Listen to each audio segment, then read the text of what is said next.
أعوذ بالله من الشيطان الرجيم. بسم الله الرحمن الرحيم. ولو ترى إذ وقفوا على النار فقالوا يا ليتنا نرد ولا نكذب بآيات ربنا ونكون من المؤمنين بل بدا لهم ما كانوا يخفون من قبل ولو ردوا لعادوا لما نهوا عنه وإنهم لكاذبون وقالوا إن هي إلا حياتنا الدنيا وما نحن بمبعوثين ولو ترى إذ وقفوا على ربهم قال أليس هذا بالحق قالوا بلى وربنا قال فذوقوا العذاب بما كنتم تكفرون قد خسر الذين كذبوا بلقاء الله حتى إذا جاءتهم الساعة بغتة قالوا يا حسرتنا على ما فرطنا فيها وهم يحملون أوزارهم على ظهورهم ألا ساء ما يزرون. اور اگر آپ دیکھیں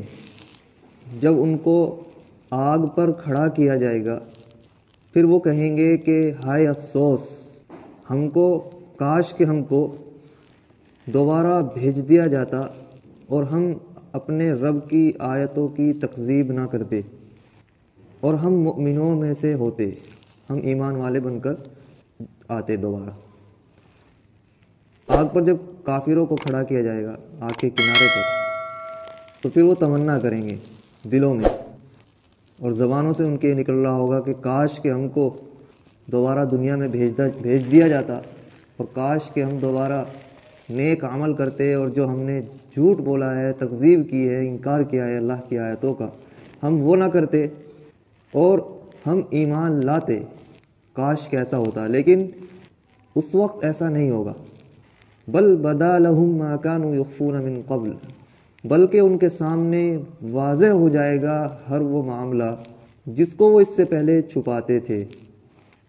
وَلَوْ رُدُّوا لَعَادُوا لِمَا نُهُوا عَنْهُ، اور اگر ان کو واپس بھیج بھی دیا جائے تو وہ دوبارہ وہی کرنے لگیں گے جس سے ان کو روکا گیا تھا. جو اس وقت وہ زبان سے کہہ رہے ہوں گے، دل میں تمنا کر رہے ہوں گے کاش کہ ہم دوبارہ دنیا میں چلے جاتے اور اس عذاب سے بچ جاتے اور وہاں جا کر دوبارہ نیک عمل کرتے. اللہ رب العالمین فرما رہے ہیں کہ اگر بالفرض ایسا نہیں ہوگا، لیکن مستقبل کا خدا کو معلوم ہے کہ اگر ان کو دوبارہ دنیا میں بھیج بھی دیا جائے تو پھر بھی وہ وہی کریں گے جس سے ان کو روکا جائے گا. پھر بھی ان کی حالت یہ ہوگی، کیونکہ ان کی فطرت ہی یہی ہے. جس فطرت پر انسان بن چکا ہے، بار بار عمل کر کے اس فطرت کو اپنا چکا ہے، اس فطرت سے پھر وہ نکلنے والا نہیں ہے. جب ان کا ایک مسلسل پختہ ارادہ ہے اللہ کی آیتوں کو انکار کرنے کا اور مسلسل وہ انکار کرتے چلے آئے ہیں، ایمان نہیں لاتے، رسولوں کی تکذیب کرتے ہیں، ان کی عادت میں گناہ اور انکار پیوست ہو چکا ہے. اللہ رب العالمین فرما رہے ہیں کہ اگر ان کو دوبارہ دنیا میں بھیج بھی دیا جائے تب بھی وہ تکذیب ہی کریں گے. وَإِنَّهُمْ لَكَاذِبُونَ، وہ لوگ جھوٹ بول رہے ہیں. یعنی جس وقت وہ تمنا کر رہے ہیں کہ کاش کہ ہم کو بھیج دیا جاتا تو اس تمنا میں بھی ان کے جھوٹ ملا ہوا ہے. جیسا عذاب سے بچنے کے لیے وہ صرف زبان سے نکال رہے ہیں کہ اب کے بعد نہیں کریں گے، اب کے تو غلطی ہو گئی، کاش کہ ہم دوبارہ چلے جاتے، یہ اس وقت عذاب کو دیکھ کر کریں گے. لیکن جب اس سے پھر جائیں گے، جیسا کہ امتحان میں ہوتا ہے، جب امتحان کی تیاری ایک دن پہلے ہوتا ہے، ایک دن پہلے سے کتاب اٹھا کر بیٹھتے ہیں سبق یاد کرنے کے لیے، تو اس وقت سارے وہ باتیں یاد آتی ہیں جب سے یاد نہیں کرا تھا. پھر انسان سوچتا ہے کہ اب کے اگلے سال جو پیپر دیں گے اس سے پہلے ہی تیاری کریں گے، لیکن اگلے سال بھی پھر ایسا ہی ہوتا ہے، امتحان کے ایک دن پہلے کتاب لے کر بیٹھتے ہیں اور پھر وہ یاد نہیں ہو کے دیتا. تو ان کی حالت بھی وہی ہوگی.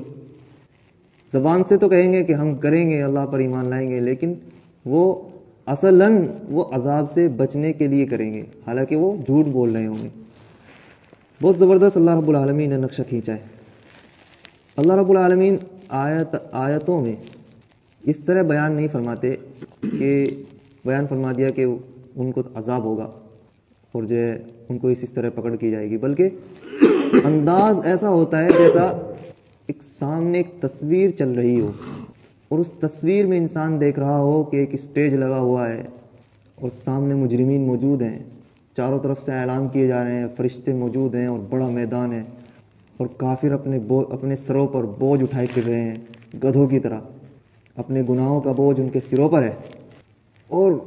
بہت ہی خطرناک ماحول ہے، سورج بہت قریب ہے، ایسے انداز میں اللہ رب العالمین بیان کرتے ہیں تاکہ، کیونکہ ایک معنوی چیز ہے، بندے کے ذہن سے قریب کرنے کے لیے ایک تصویری صورت بنا کر پیش کرنا ضروری ہوتا ہے۔ کیسے ہوگا جی؟ تو اس کی ایک تصویری صورت اللہ رب العالمین نے اس دنیا میں ہمارے سامنے بیان کر دی ہے کہ اس طرح ہوگا، بلکہ ان کے سامنے ہو جائیں گے، واضح ہو جائے گی وہ تمام باتیں جو اس سے پہلے وہ چھپاتے تھے، اور اگر ان کو لوٹا بھی دیا جائے تو وہ وہی کریں گے جس سے ان کو روکا گیا ہے۔ وَإِنَّهُمْ لَكَاذِبُونَ، بے شک وہ لوگ جھوٹ بول رہے ہیں۔ وَقَالُوا إِنْ هِيَ إِلَّا حَيَاتُنَا الدُّنْيَا وَمَا نَحْنُ بِمَبْعُوثِينَ، انہوں نے یہ کہا کہ دنیا تو صرف ہماری زندگی ہے، یہی ہے جو ہماری زندگی ہے، اور ہم دوبارہ نہیں پیدا کیے جائیں گے، دوبارہ نہیں اٹھائے جائیں گے۔ اس کے جواب میں اللہ رب العالمین نے کہا وَلَوْ تَرَىٰ إِذْ وُقِفُوا عَلَىٰ رَبِّهِمْ، آپ ذرا دیکھیں تو، یعنی تصور کریں، اس کا اندازہ لگائیں کہ جب ان کو ان کے رب کے سامنے کھڑا کیا جائے گا اور ان کا رب کہے گا قَالَ أَلَيْسَ هَٰذَا بِالْحَقِّ، کیا دوبارہ زندہ کیا جانا حق نہیں تھا؟ اس وقت وہ کہیں گے قَالُوا بَلَىٰ وَرَبِّنَا، کیوں نہیں اے ہمارے پروردگار، بالکل ایسا ہی تھا، بالکل حق ہے دوبارہ جی اٹھنا۔ پھر اللہ رب العالمین فرمائیں گے فَذُوقُوا الْعَذَابَ بِمَا كُنتُمْ تَكْفُرُونَ، تو جب یہ برحق تھا تو اب تم اپنے انکار کے سبب عذاب چکو۔ قَدْ خَسِرَ الَّذِينَ كَذَّبُوا بِلِقَاءِ اللَّهِ، خسارہ اٹھایا ان لوگوں نے، برباد ہو گئے وہ لوگ جنہوں نے تکذیب کی اللہ سے ملنے کی، جنہوں نے اس بات کا انکار کیا کہ آخرت کچھ نہیں ہے۔ تین طرح کے اصول قرآن بار بار بیان کرتا ہے، توحید، رسالت اور آخرت۔ توحید میں، رسالت میں اور آخرت میں اسی انداز کو بار بار گھما کر پیش کرتا ہے، الگ الگ انداز میں پیش کرتا ہے، اور یہ تین نظریات ایسے ہیں کہ جب ان تین نظریات کو کوئی انسان قبول کرتا ہے تو پھر اس کی زندگی میں وہ چیز نمودار ہوتی ہے کہ جو دوسری قوموں کے اندر نمودار نہیں ہو سکتی۔ سکون، توحید پر ایمان، تقدیر پر ایمان، آخرت پر ایمان، ان چیزوں سے انسان کے نظریات میں جو تبدیلی پیدا ہوتی ہے، یہی اصل تبدیلی کی جڑ ہے۔ یہ تین چیزیں، توحید، رسالت اور آخرت، جب ان تین چیزوں کو انسان قبول کر لیتا ہے تو باقی آگے کی چیزیں اس کے لیے آسان ہو جاتی ہیں۔ تو جن لوگوں نے، ان لوگوں نے اپنے آپ کو برباد کر لیا جنہوں نے اللہ سے ملنے کا انکار کیا، آخرت کا جس نے انکار کیا اس نے اپنے آپ کو برباد کر لیا۔ دنیا میں بھی، دنیا میں بھی ان کے اندر سے امن و سکون ختم ہو جاتا ہے۔ جب انسان کسی چیز کی طلب میں لگتا ہے، کسی چیز کی خواہش ہوتی ہے اور وہ اس کو نہیں ملتی، اور انسان کی خواہش ایسی ہوتی ہے کہ وہ کبھی ختم نہیں ہوتی، ایک سے بڑھ کر ایک بڑھتی چلی جاتی ہے۔ مثلا پہلے کبھی وہ لندن گھومنے گیا تو پھر چاہتا ہے کہ امریکہ گھومنے جائے، پوری دنیا گھوم لے گا لیکن پھر چاہے گا کہ چاند پر جانا چاہیے۔ اس کی خواہش ختم نہیں ہوتی۔ پھر جب اس کی خواہش پوری نہیں ہوتی، ختم تو نہیں ہوتی، لیکن جو چاہتا ہے وہ پورا بھی نہیں ہوتا، بہت سی خواہشات پوری نہیں ہوتی، تو پھر انسان بے چین ہوتا ہے، پھر اس کا زندگی سے سکون ختم ہو جاتا ہے، پھر وہ احساس کمتری کا شکار ہو جاتا ہے۔ وہ چاہتا ہے کہ، وہ سوچتا ہے کہ میں نے اب تک کچھ بھی نہیں کیا، مجھ کو یہ چیز حاصل نہیں ہوئی تو پتہ نہیں کیا ہو گیا، ایک بے چینی کے لیکن آخرت پر ایمان رکھنے والا، جب اس کے سامنے جنت کا تصور کیا جاتا ہے اور اس میں اس کے سامنے وہ ہوتا ہے کہ جو چیز اس کو طلب کی جائے گی وہ ملے گی، جس چیز کو بھی وہ مانگے گا اس کے سامنے فوراً وہ حاضر ہوگی، ایک کامل طور پر ایسی عیش ہوگی اور بہترین انداز ہوگا، تو پھر وہ اس دنیا میں اس آرائش اور اس خواہش کے پورا ہونے نہ ہونے کی وجہ سے وہ پریشان نہیں ہوگا۔